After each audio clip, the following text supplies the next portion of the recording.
오늘 이 아침 하나님께서 주시는 말씀 누가복음 7장 18절에서 35절 말씀 한 절씩 교독하겠습니다.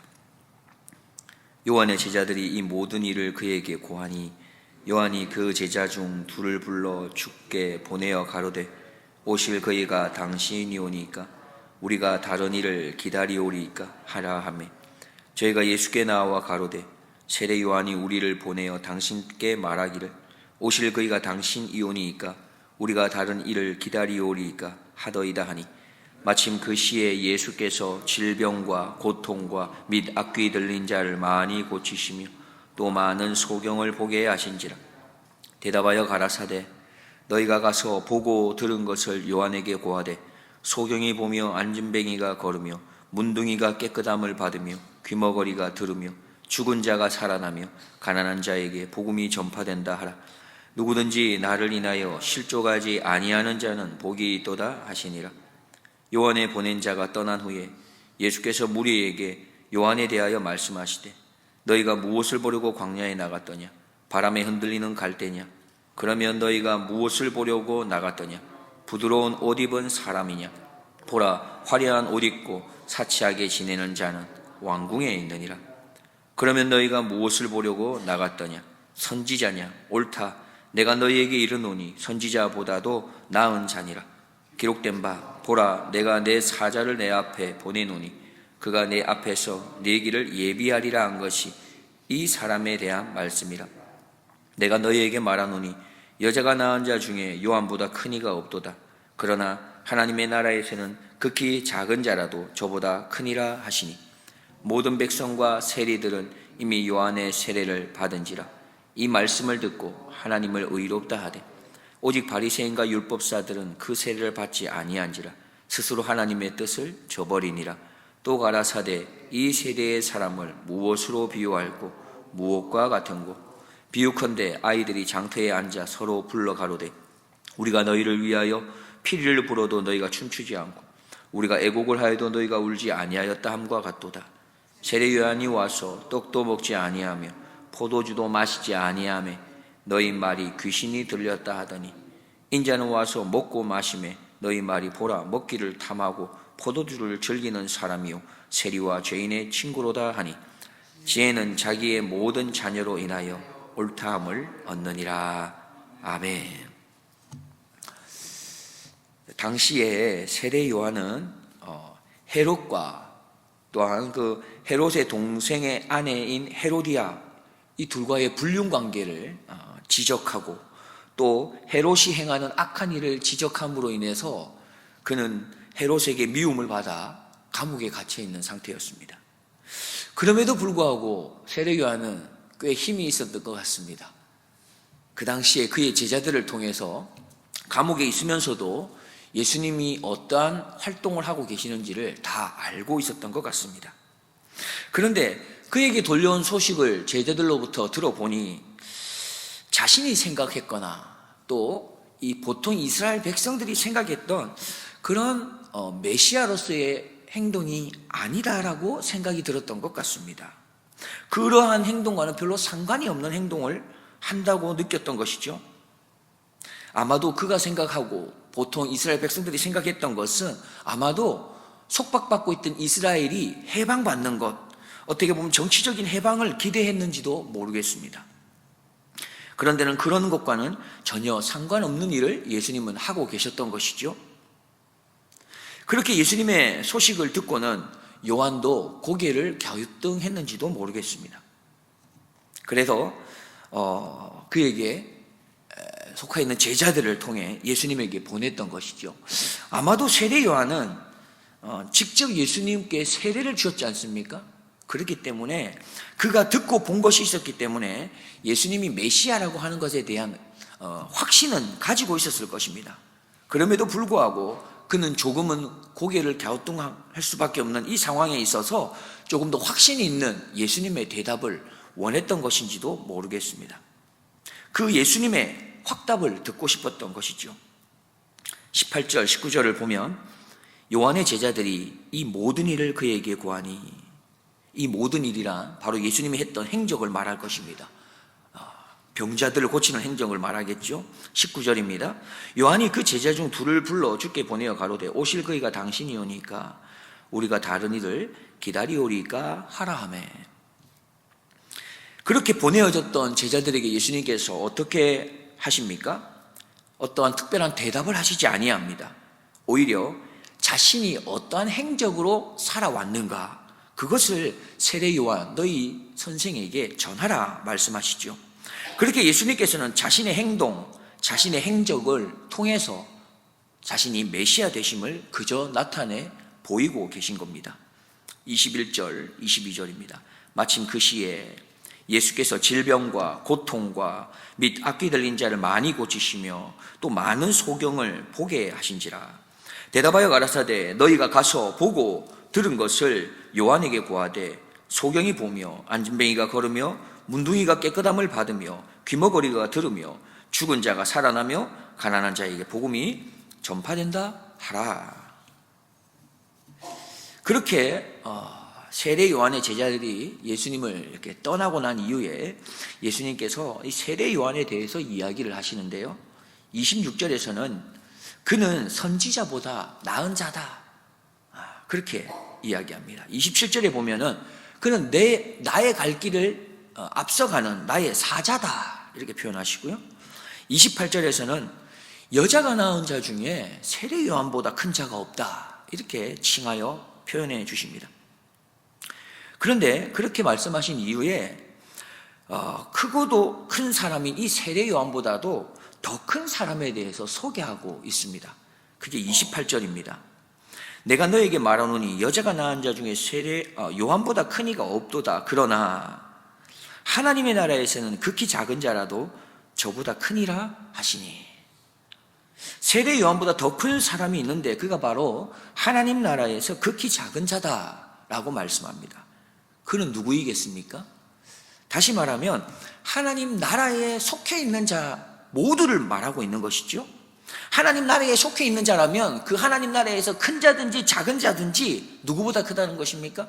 세례 요한보다 크다 말합니다. 다시 말해서 하나님 나라의 자녀들, 하나님 나라의 백성들, 또 그리스도인 제자들을 말하고 있는 것이죠. 우리는 누구입니까? 우리는 그리스도인입니까? 우리는 하나님의 자녀입니까?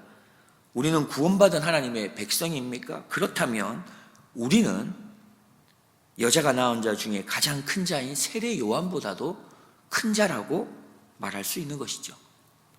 우리의 존재, 우리의 가치가 얼마나 귀한 것인지를 다시 한번 확인할 수 있는 것입니다.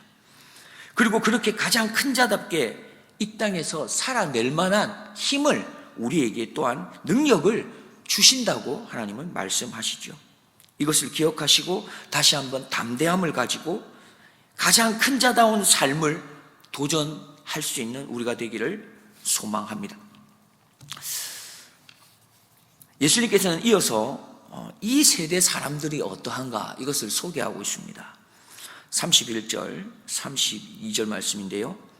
또 가라사대 이 세대의 사람을 무엇으로 비유할꼬?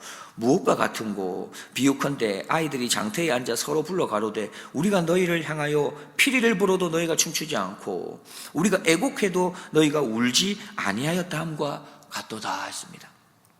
예수님께서는 이 세대 사람들을 비유하는데 아이들이 노는 것을 가지고 비유합니다.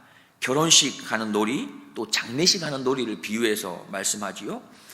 두 편으로 나누어서 한쪽에서 만약에 결혼식 흉내를 냅니다. 그렇게 피리를 불면 다른 쪽에서는 뭘 해야 되죠? 춤을 추는 것이었고, 또 반대로 이제 장례식 흉내를 낼 때는 한쪽에서 곡을 하면 또 한쪽에서는 뭘 하는 겁니까? 울어야 되는 것이었습니다. 그런데 아이들이 어떻게 하는 겁니까? 피리를 불어도 한쪽에서 흥 하면서 춤추지 않는 것이고, 또 한쪽에서 곡을 하면 울어야 되는데 또 그렇게 하지 않는다는 것을 말합니다. 그렇게 말하면서 당시 유대인들이 그러했다 말씀하고 있는 거죠. 유대인들은 자기의 의를 나타내기를 원했습니다. 그것만 중요했어요. 그렇기 때문에 세례 요한도 하나님 비방하고 예수님도 비방했습니다. 33절에 보면 세례 요한을 비방하죠. 그는 떡도 먹지 않고 포도주도 마시지 않는다고 말합니다. 광야에 거하며 메뚜기와 석청을 먹는다고 하면서 그를 향해서는 귀신이 들렸다 이야기하고, 반대로 34절에서는 예수님께서 잘 먹고 마시는 것을 보면서는 인자는 와서 먹고 마심에 너희 말이 보라 먹기를 탐하고 포도주를 즐기는 사람이요 세리와 죄인의 친구로다 라고 말하면서 예수님을 또한 매도합니다. 이 모습을 보면 꼭 지금의 세상의 모습을 참 보는 것 같습니다. 상대방의 기쁨에 함께 기뻐하지 못하고 상대방의 아픔에 함께 아파하지 못합니다. 오직 나만 생각하지요. 내가 속해 있는 공동체만이 중요한 것입니다. 내 나라의 유익만 생각하고 있습니다. 내 정당만 생각합니다. 모두가 자기의 의만을 이야기하고 있습니다. 내 정당만 옳고 내 공동체만 옳다는 겁니다. 내가 생각하는 그것만 옳다고 이야기하고 있습니다. 다른 사람의 생각과 의견과 판단은 무조건 틀렸다는 것이지요. 그렇게 생각하면 어떻게 우리가 하나 될 수가 있겠습니까? 함께 할 수가 있겠습니까? 상대방을 받아들일 수 없다 보니 오히려 상대방을 무너뜨리려고만 하는 것입니다. 이 모든 것들은 다 자기가 옳다라고 하는 것에서 출발합니다. 내가 남보다 좀 더 낫다라고 생각하는 것에서 출발하는 것이죠. 근데 여기서 우리가 잠깐 생각해 보겠습니다. 정말로 자기가 좀 올바른 방향으로 나아가는 그런 괜찮은 사람이라고 생각한다면 아마 다른 사람의 상대방의 생각이나 의견을 함부로 단정지어 대하지는 않을 것입니다. 정말로 내가 무엇인가 풍족하게 가지고 있다, 정말 더 많이 배우고 더 많이 알고 더 높은 지위에 있다고 정말로 바르게 생각하는 사람이라면 자신이 남보다 더 가지고 있는 그것을 가지고 남을 하대하거나 낮게 보지 않고 오히려 내가 가진 것으로 나의 도움이 필요한 사람들을 향해서 섬기고 돕지 않겠습니까? 참으로 자신이 옳은 방향으로 향하고 있는 사람이라면 또 참으로 바른 마음으로 또 자신이 다른 사람보다 좀 더 가졌다고 생각하는 사람이라면 오히려 다른 사람들을 향해서 선을 행할 것입니다. 그리고 이러한 사람이 바로 참 하나님의 사람입니다. 예수 그리스도가 함께 동행하고 있는 사람이고 예수님의 성품을 따르는 사람이고 예수 그리스도의 십자가의 길을 가는 사람일 것입니다. 이런 사람에게 나타나는 것은 무엇입니까? 갈라디아 5장 22절 이하에 오직 성령의 열매가 나타나는 것이지요. 사랑, 희락, 화평, 오래 참음, 자비와 양성과 충성과 온유와 절제, 이것이 나타나는 겁니다. 24절에 그리스도 예수의 사람들은 육체와 함께 그 정욕과 욕심을 십자가에 못 박았느니라. 만일 우리가 성령으로 살면 또한 성령으로 행할지니 헛된 영광을 구하여 서로 노엽게 하거나 서로 투기하지 말지니라. 이게 성령의 사람, 그리스도인의 사람의 모습입니다.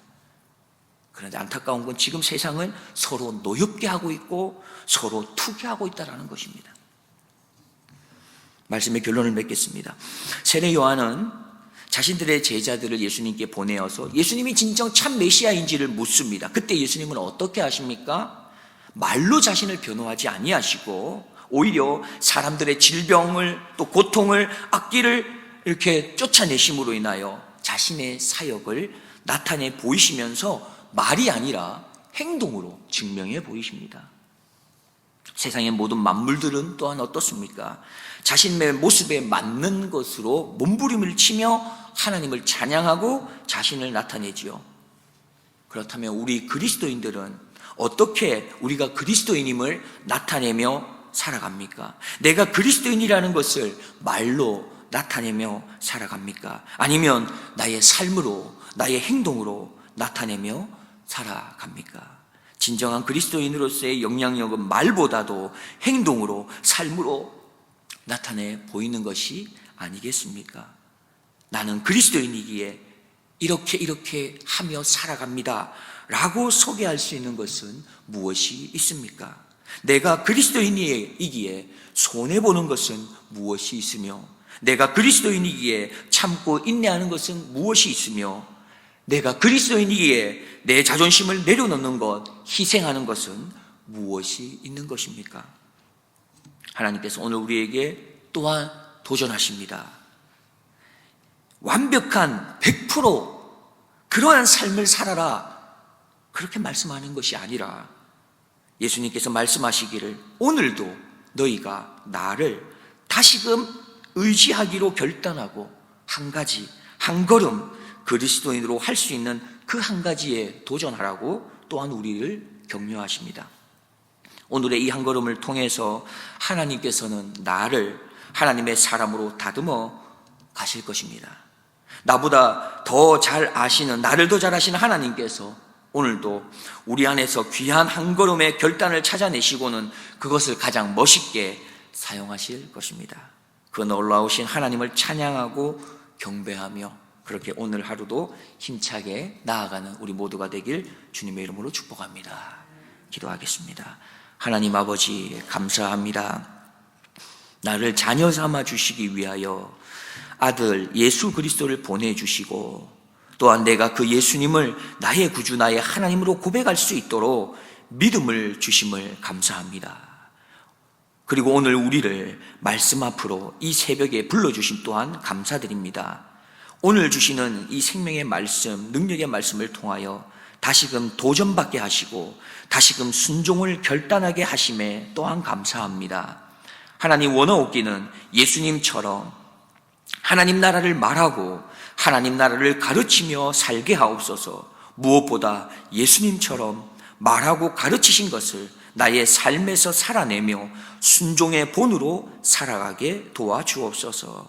내 안에 찾아오셔서 나와 함께 계시고 나를 통치하시고 나를 다스리시는 나의 주인이신 예수 그리스도의 이름으로 기도드리옵나이다. 아멘.